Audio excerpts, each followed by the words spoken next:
उद्धव ठाकरे का भरी सभा में देवेंद्र फडणवीस पर जोरदार वार। जहां उद्धव ठाकरे ने देवेंद्र फडणवीस के मी पुनः येईन वाले डायलॉग पर निशाना साधा। उद्धव ठाकरे ने कहा कि एक व्यक्ति बोलता है कि मैं फिर आऊंगा, मुख्यमंत्री था, चपरासी बन जाऊंगा, चलेगा, लेकिन मैं फिर आऊंगा। सुनिए उद्धव ठाकरे ने क्या कहा है। या नाशिक मधल्या एका कांद्याला 50 खोके दिलेत ना तुम्ही? दिले ना, गद्दारी केली म्हणून त्याला 50 खोके दिले. पण तुम्ही आता शेतकरी बनून तुमची ताकद दाखवली पाहिजे. मी तुम्हाला वचन देतो, आपल्या इंडिया आघाडीचं सरकार आल्यानंतर तुमचा हिताचा निर्णय मी घेतल्याशिवाय राहणार नाही, माझं तुम्हाला वचन आहे. नाहीतर सरकार कोणाचं आहे?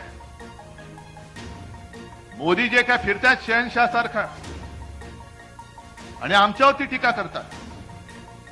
मी कालच्या सभेत सुद्धा बोललोय, त्यांच्याकडे रेकॉर्ड तीच आहे. जसं पूर्वी ते ग्रामोफोन मध्ये रेकॉर्ड अडकायची, तशी मोदींची पिन अडकले, रेकॉर्ड पुढे सरकत नाही. घराणेशाही घराणेशाही घराणेशाही. उद्धव ठाकरे आदित्य ठाकरेला मुख्यमंत्री करण्यासाठी लढतोय. शरद पवार सुप्रिया सुळेला मुख्यमंत्री करण्यासाठी लढतायत. अहो निदान आम्ही आमच्या मुलांसाठी लढतोय. आणि मुख्यमंत्री करायचं नाही ते जनता ठरवेल. पण तुम्ही स्वतः किती वेळेला नवरदेव बनून बोल्यावर चढणार ते पहिले सांगा. प्रत्येक वेळेला निवडणूक आली का मोदी बाबा तयार, मुंडवळ्या लावून मीच तिकडे पाठावरती चढणार. दुसरे आमचे आहेच, पुन्हा येईन पुन्हा येईन. मुख्यमंत्री होतो,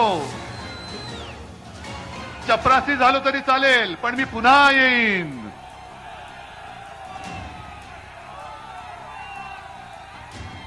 मग हे तुम्हाला पटतंय?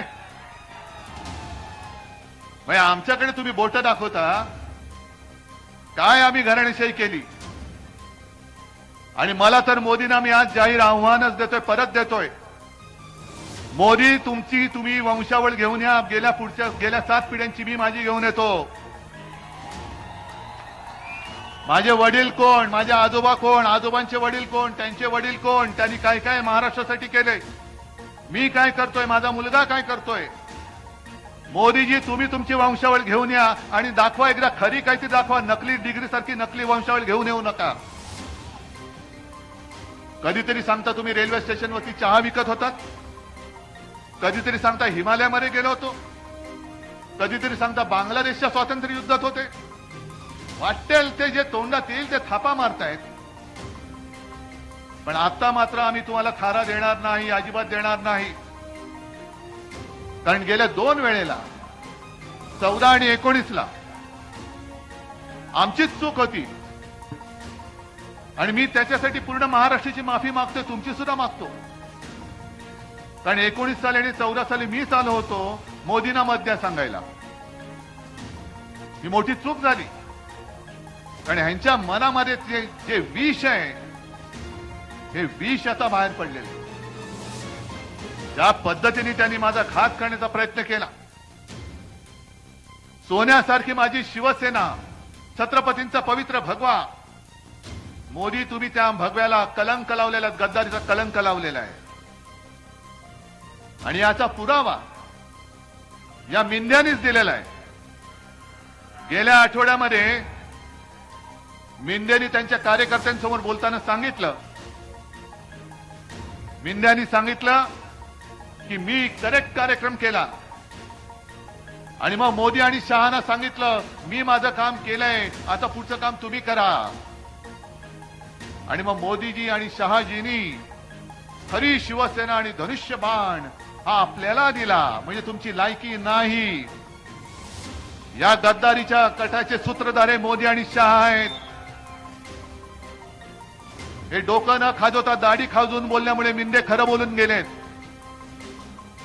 मोदी आणि शहाने महाराष्ट्राच्या पाठीत खंजीर खुपसलेला आहे. आणि शहा, अमित शहा ते पण असेच काल परवाकडे वसईत येऊन गेले आणि ते पण बोलून गेले नकली सेना. मी मागेच बोललो होतो, जो याच्या पुढे शिवसेनेला नकली बोलेल कोणी असेल तो बेअकली आहे. कारण जो अक्कलवान असतो त्याला एकदा सांगितल्यानंतर कळतं.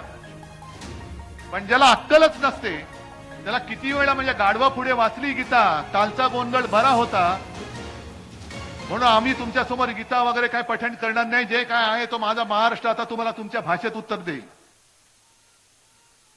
मी 22 जानेवारीला सुद्धा आलो होतो. 23 जानेवारीला इकडे सभा झाली होती. मला विचारतात अमित शहा